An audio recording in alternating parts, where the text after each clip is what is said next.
Assalamualaikum warahmatullahi wabarakatuh. Kita berada di bulan-bulan haram. Kita tahu kita melakukan amal soleh, kita melakukan kebaikan, kita akan mendapatkan pahala berlipat ganda.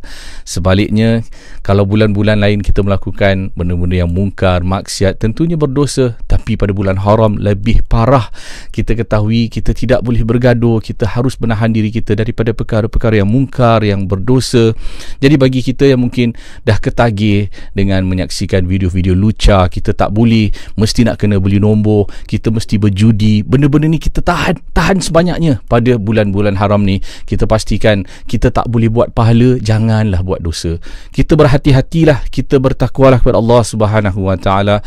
Yang boleh berpuasalah, kita rebut ganjaran yang ada. Kita tak tahu bila lagi kita dapat bertemu bulan-bulan haram seperti ini. Kita tidak dapat menunaikan iaitu fardu haji, kita berada di negara masing-masing, kita dapat melaksanakan amal ibadah.